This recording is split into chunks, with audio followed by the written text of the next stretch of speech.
And we are back. You are chatting with John P. Today, we are going to be talking about why the watch brand Panerai is dead, and if I think that they'll stay this way, what they're doing, and what they should do, in my opinion. And we'll also throw in a couple of models and examples to give you an idea of where they are and where they came from. But first, I'd like to thank you for hitting the thumbs up button if you enjoy these videos and others, and please don't forget to like and subscribe. It does help.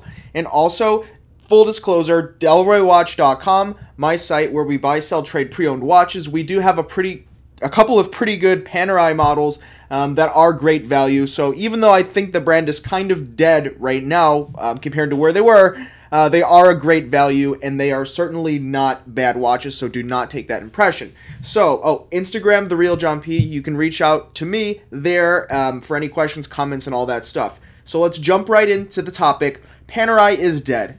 Here's the thing, guys. At Delroy Watch, we trade watches, and we get a really great insight into which watch brands are on the up and up and which watch brands are really dying down. It goes without saying that brands like Patek and Rolex and Tudor, yeah, they're very popular. Even Omega is very popular right now.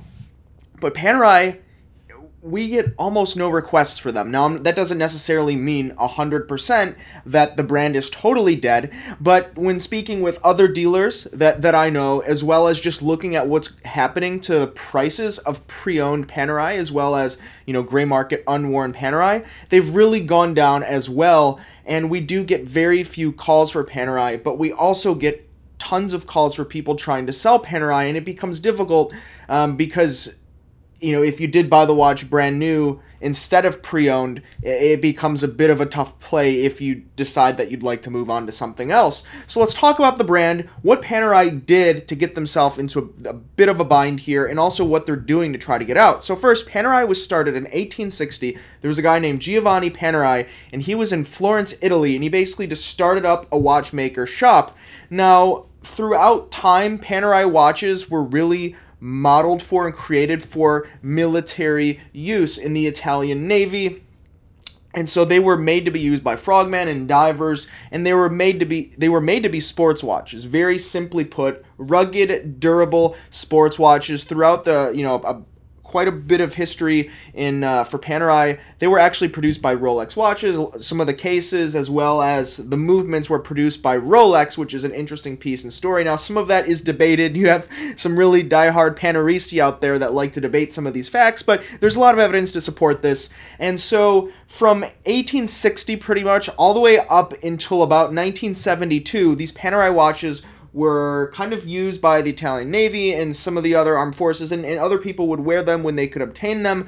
But between 1972 and 1993, Panerai kind of disappeared. One of the family members that was running Panerai, so I think it was Giovanni, his actual son was running Panerai, and he had died, and the whole brand, pretty much fell apart. And in the 1993, they were kind of revived with that whole history and spirit, because in the watch industry, that's one thing you see, is every brand has a unique history.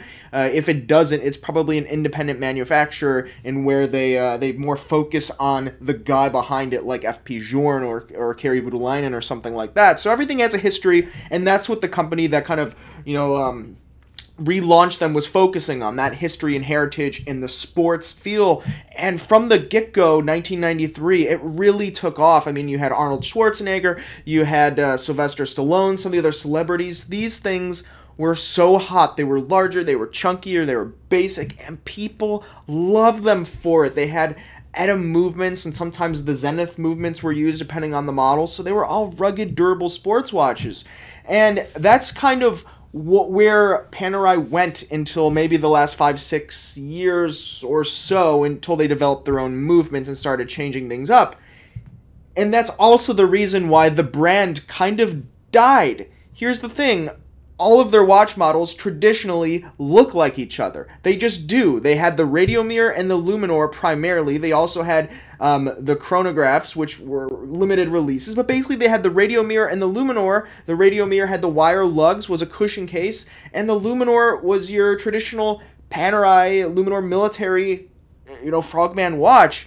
All the models look the same. You might have added a complication, put a different movement in, but the dial layout was pretty much the same. Maybe it was a sandwich dial, or maybe it was applied, but they all look the same. they all look the same, and for, 20 years, it didn't really matter which Panerai you purchased because they all look the same. Now, sure, there's people that are interested in the subtleties, but we're talking about a larger market, the whole watch collecting community. They all look the same, and throughout the course of time, if you wanted a Panerai, typically you got into the most affordable one unless you wanted a complication. And so they just kept producing them and changing a little bit here and there, maybe putting a running sub-second somewhere like the 9 o'clock or, a date complication. But generally, all the same, everyone knew it and they loved it. They loved the brand for that. But unfortunately, as more interesting offerings became available from other manufacturers, just the guys that were drawn to Panerai kind of went elsewhere. For example, like Tudor came out with their bronze. A lot of Panerai guys were into that. Panerai wasn't the only, somewhat bland or simple, I should say, military-inspired or military sports watch on the market anymore. So the Panerai guys went other places because they already had their one, Pan 000 or, Pan 48 or whatever the Panerai was du jour at the time they bought theirs. They already had it. They had the Panerai, and why do they need more of them unless they were a diehard Paneristi? And so that's what really started the decline, in my opinion, of the Panerai brand. They never really pushed it to innovate and come out with anything that was to really shake up and attract the new buyers. They just had so many Panerai floating around out there, pre-owned, that anybody could just go on the forums and buy a $3,000 or eBay or anywhere else where you find cheap Panerais, and you would have your Panerai, and why would you need more? You can get a sub, you can get other things, an Omega Seamaster on the market. You don't need 10 Panerais, and that's what started to happen. And so Panerai, they knew this, they saw this, and within the last few years, they didn't know what to do. So they came out with the DUE, and that was met with just horrible reviews, and it was just so ill received. The DUE, it didn't have the waterproof, the water tightness that the Panerais are known for. It wasn't as rugged and durable as all the previous ones, and so the guys that love Panerai, they just absolutely shat on the brand for doing so. The caseback was, it was just pressure fitted. It wasn't your typical Panerai locking caseback, so you lose a bit of water resistance there. And it still kind of looked like the Panerai, though looked a little bit too modern. And the guys really that collect these, the Paneristi, just hated it. And it didn't really attract the new buyers because it still looked a lot like the original Panerai. So what Panerai does is they come out with all these alternative materials and start focusing on it, right? They've got the BMG tech, which is a metallic glass. They've got the carbotech, which is a very specialized carbon fiber, and it's pressed with some other types of chemicals that allow it to be so light and so hard. But those watches are selling for $40,000 a clip. And they've also started a bit of a rebranding. So Panerai knows that there's a problem, and where they're going, you go right now to the Panerai website, and I just did this right before this video, and I'll admit, it's a very cool website, though for me, it's a little bit confusing. I'm used to the typical Panerai, but which is also the hole that they dug themselves in to lower their sales, and the demand has dropped because of it, so they're trying, right? You go to the Panerai website, it's very edgy, it's very modern, it's dark, it seems very military, very rugged. Just go there and you'll know what I mean. It's hard to describe because a lot of it incorporates video, but it is impossible or nearly impossible to find the traditional normal radio mirrors and luminors. Go to the Panerai website, you have to hunt so hard to find the watches that they are really known for in the past. They're really trying to push those aside and leave them in historical sections of the website because they also have added a timeline to their website somewhat recently that shows you the entire lineage and all the models, all the special editions, and even the rare like 40mm size alarm watches and some of the Zenith movement Panerais, which people had the hardest time finding those in the past. Now Panerai has it in historical section. They're really trying to bridge the gap between what was the traditional history of the brand that caused that they did nothing to, that caused the sales to go down, and where they want to go for the future. And what's thrown in your face is this modern, young, edgy, more expensive version, more in-house, more somewhat sophisticated, though definitely rugged and durable. These alternative materials.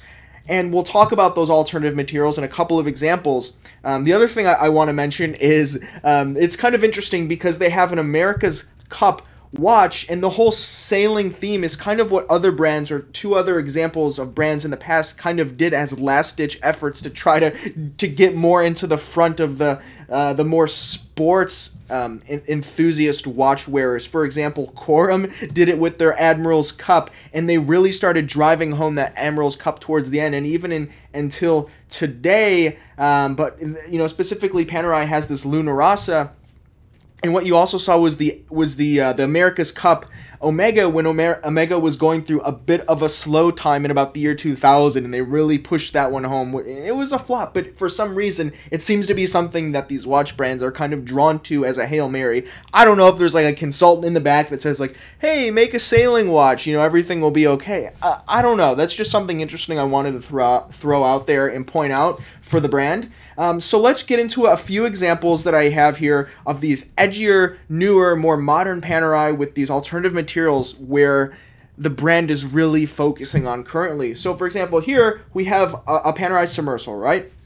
The Panerai Submersible is not a new watch. It's been around for a while. It's Panerai's take on a dive watch. But what we have here is the BMG, right? The BMG tech, the one with the metallic glass on the bezel. You'll notice it kind of has like a very interesting look. This is younger, it's sportier. The you know, those sword hands are very plump, they're very thick. The lume markers are edgy, they're bubbly. They have that bright blue. There's a lot of contrast between that, the dial, the bezel. You have your Panerai case, but they've really started morphing it with these alternative materials. I personally really like this specific design. I think it's very cool, and I think it would be difficult to find something in the market that looks just like this, whereas, you know, with their older Panerais, you could just get a different Panerai. This is something new and edgy, and I don't know if it's going to work. I don't know that it would be attractive to everyone on the market, though I think that if you wanted this specific watch, you don't have very many alternatives besides their other offerings, which is the next example. We have this green carbotech submersible, which I do think is a lot like the previous one that we just talked about, though this is twice the price, has their in-house movement. Of course, their, you know, pretty much their whole lineup has the in-house movement. This is made out of carbotech, so it's a carbon fiber pressed, very light but very large submersible watch. This is also in the forefront of the brand. They're pushing this one very hard. Once again, I think it's very cool. It has their in-house movement, so it's nice. But, you know, talking about the in-house movements, one of the reasons Panerai was so successful is because it was a basic tool watch, and it could be beat up and dinged around. And I think if you're going to spend $40,000 on a watch like this, maybe you're not going to be buying a Panerai to actually beat up, wear in the water, take it sailing, work on your car with it, which is why the previous Panerais were so successful for that type of gent. This is a $40,000 watch. When we're talking about $40,000 watch, we're talking about Patek, we're talking about F.P. Journe, we're talking about Elan Gonzona, we're talking about some sophisticated, high-end, highly complicated watches you can get into. This sure has a cool pressed carbon case, but is anyone going to pay $40,000 for it? Maybe one or two guys. I don't think so. As a watch dealer, I don't see the guy buying this for $40,000. I see what the guys buy in the $40,000 price point, and they're buying those brands I mentioned. I don't think that they're going to be buying a watch that has the same movement as a several $1,000 watch from the same manufacturer just because they think the styling is cool. I don't see it at that price point with that type of buyer, though it is a cool watch. Let me know what you think about this specific one in the comments below. And finally, we have this the Luna Rossa here. You know, it's another sailing event, and this is kind of what Corum, like I said, Corum did when they were dying. They drove home that whole sailing inspired thing. And I think there's another brand. Maybe is it Mito or one of the others. There's another brand that's kind of gripping onto the sailing as well, and I don't get it, right? Like, how many sailing enthusiasts are there really out there to the point of where you'd want to be driving home sailing as a sport, right? Like, I get, you know, football or soccer, right, for something like an Hublot or literally any other popular sport, but I don't see it with the sailing, right? Like, maybe they're trying to get the market cornered on the sailing, but Corum tried that. It didn't work. Personally, I think this watch is very interesting. It has this canvas pattern on the dial. It looks a lot like a sailcloth that they would be using, for the sheets in the wind to actually do the sailing. But once again, these prices for that Panerai movement that you can get for a fraction of the price just because you like that design with no complications, I don't know. I don't see it. Do you guys think it's going to work? I think it's fair to say that we can come to the solid conclusion that, sure, Panerai really was in the dumps because all the watches look pretty much the same. It just is what it is. They had two main models, the Radiomir and the Luminor. Now they're switching it up with this edgier, younger brand. Please go to their website, check it out. I want you to see it because I have a background in tech. I think it's an awesome website. Let me know what you think about the brand image, where they're going. Some of these watches, a $40,000 Panerai with the same movement as a fraction of the price watch that they offer themselves. What do you guys think about it? Leave in the comments below. I want to hear about it. What do you think about Panerai? And once again, I do think the watches are good, though I'm very confused with what they're doing, if it's going to work or not, but I see the direction they're going in. Comments below, delraywatch.com. Have a great week, guys. It's Monday, and I've got to get back to work. You have been chatting with John P. Ciao.